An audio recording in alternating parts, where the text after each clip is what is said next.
Здравейте! В това видео ще анализираме първата смислова част от стихотворението на Христо Ботев на прощаване в 1868 година. Първото, което прави впечатление, когато погледнем текста на лирическото въведение в Ботевото стихотворение на прощаване в 1868 година, е честото повторение на обращението «Майко». То се среща цели 9 пъти в средата на стиховете. Припомням, че повторенията в средата на стиха се наричат мезофора. Тези чести обращения внасят определен ритъм и организират музикално стихотворението. Другото, което помага стиховете да звучат напевно, е равния брой стрички, по подобие на стихосложението в народните песни. Има специален термин за такова изграждане на лирическите творби с равен брой стрички – силабическо стихосложение. Същото наблюдавахме, когато изучавахме хайдути. Да вземем сега за пример началото на прощаване в 1868 година. Не плачи, майко, не тъжи. Има 8 стрички. Че станах ази хайдутин, пак 8 стрички. Хайдутин, майко, бунтовник, отново 8 стрички. Героя на Ботев се обръща към най-важния човек в живота си, своята майка, с умоляващ и в същото време заповядващ тон. Вижте глаголите не плачи, не тъжи, те са в повелително наклонение. Повтаря се частицата не. Ако можеше, той щеше да забрани на майка си да страда за неговия избор да стане бунтовник, но нещо му пречи да го направи. Какво го възпира? Като погледнем текста на първата част от стихотворението, виждаме, че се споменава един географски обект – реката Дунав. Това е граница, която разделя сина от майката.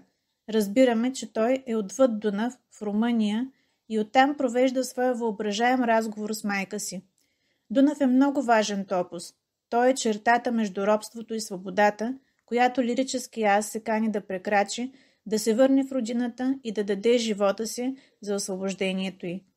Преди малко използвах друг важен термин – лирически аз. В стихотворните творби има 3 начина, по които се изявява авторът – чрез лирически аз, чрез лирически ние или чрез лирически говорител, когато нямаме използвани местоимения аз или ние.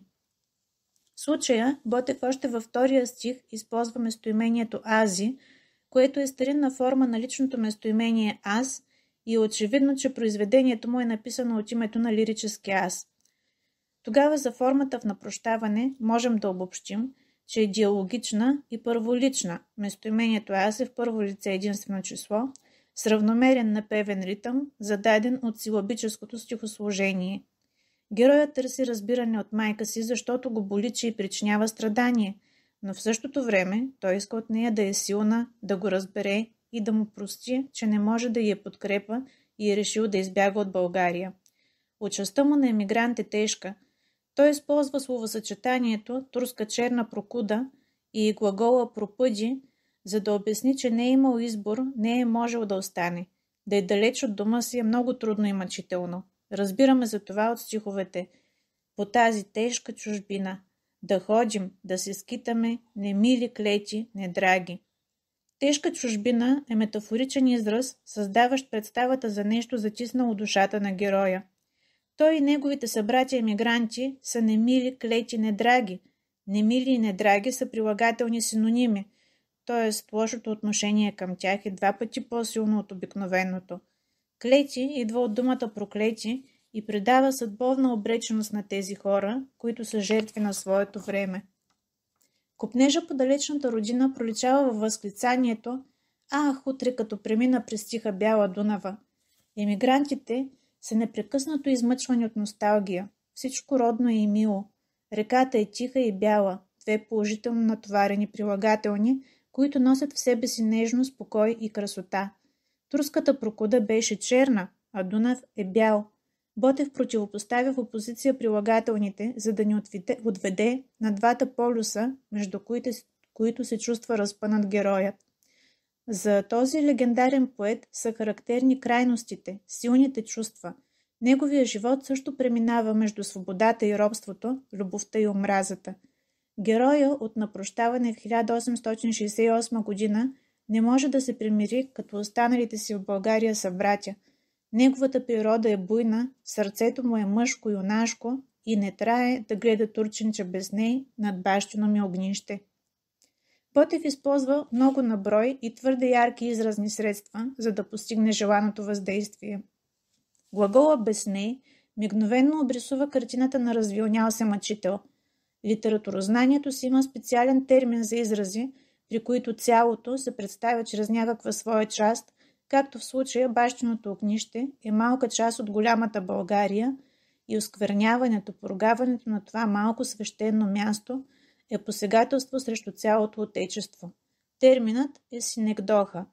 Бащиното огнище при Ботев е синекдоха на горещо обичаната България. Това място за лирическия аз е не тук, а там, наречие повторено анафорично 3 пъти в следващите стихове, заедно с съюза дето. Анафора се нарича повторението на едни и същи думи в началото на стиховете. Там, дето аз съм пораснал, там, дето либе хубаво черни си очи вдигнеше, там, дето баща и братя черни чернеят за мене.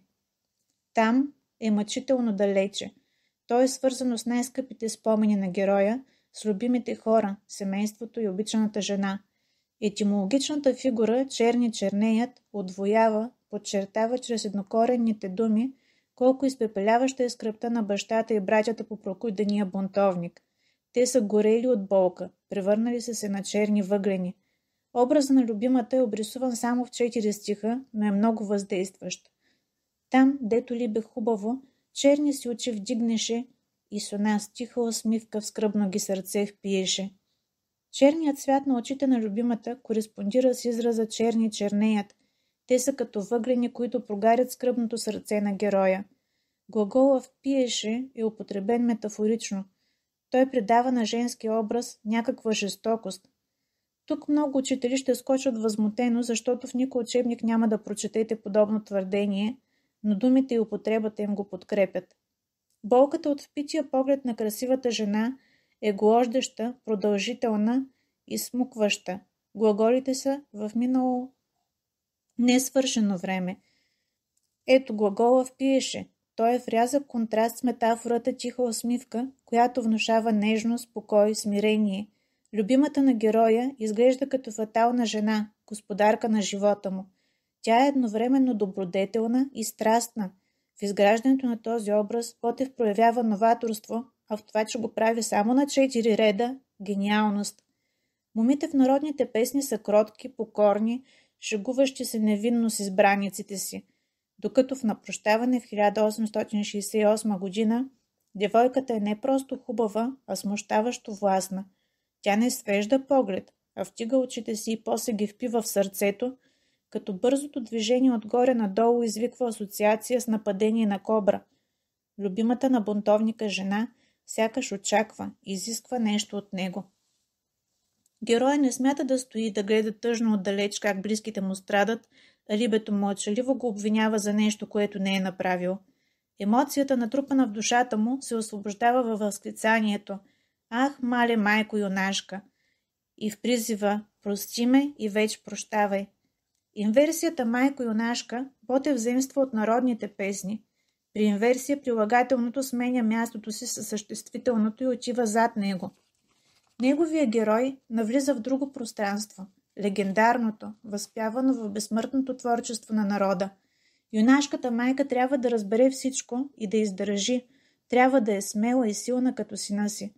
Думите прости и прощавай са сродни с еднакъв корен, а употребени заедно в едно изречение изпъкват двата им различни смисъла. Със своето прости герой иска прошка, а с прощавай казва довиждане или с Богом на майка си. Финалната част от лирическото въведение в Напрощаване в 1868 година ни показва бунтовника нарамил пушка и тичащ срещу врага си безверни. Той се втурва устремено напред, към родината, към битката, към онова, което мрази, за да сложи край на всички страдания. Лирически аз чува гласа на народа да го призовава към действие. И на глас тичам народен срещу врага си безверни. Опора ще му бъде мисълта за семейството.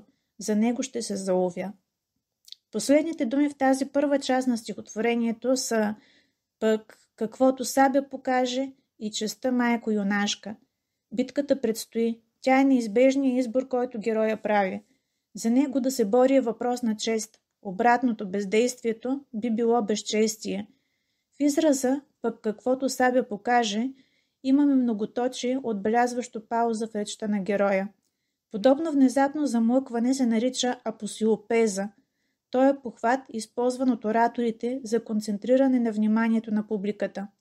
В речта на Ботев има силен драматизъм.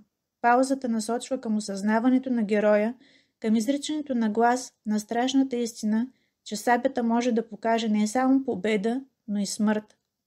Именно на картината на възможната смърт е посветена втората смислова част от стихотворението «На прощаване в 1868 година».